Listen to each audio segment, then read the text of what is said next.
I'm a mixed media artist, and what that means is I use all different kinds of things in my artwork. I work on canvas and I work on paper. I like all of my mediums. I love a piece of artwork that incorporates a lot of different things. It has a lot going on. I'm all about layer, color, and pattern. When I start a fresh painting, I always start with mark making. So it's a good way to activate the surface, but also to me, it's sort of a whispered prayer or a conversation that helps me to just kind of get all of that thinking out onto the paper or onto the canvas. Once I get the layers of drawing on there, I begin to cover those layers. Sometimes I go with white paint, or sometimes with matte medium, which kind of affixes the mark making, but it also smears it in a really interesting way to give it more action and more pattern and just more activity going on the canvas.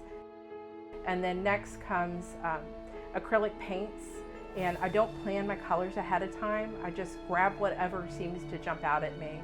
And I don't work with brushes either. I work with tools, rubber tools that are used for scraping the paint onto the surface. I like to put the paint down and pull it back up again.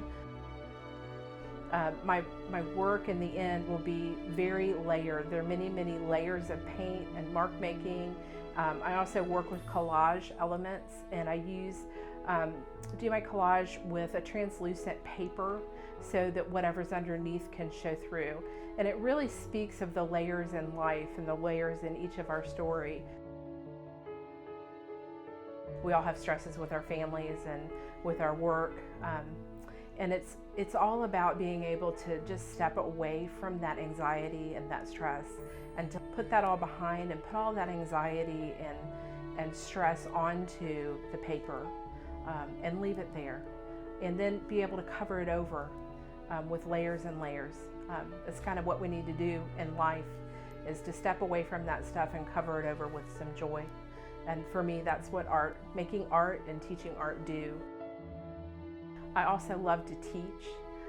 One of my passions is to work with people who don't believe they're creative, and my intuitive process really is useful for people who are just starting out to learn how to be free and play and find that they really can create beautiful work of art. And also it's a good thing even for people who are established artists who maybe work in a different style, maybe or a little bit tighter style, like realism or something like that. It's always a good idea to take a class with somebody who's a little more loosey-goosey to kind of loosen up and find a new way of approaching the work.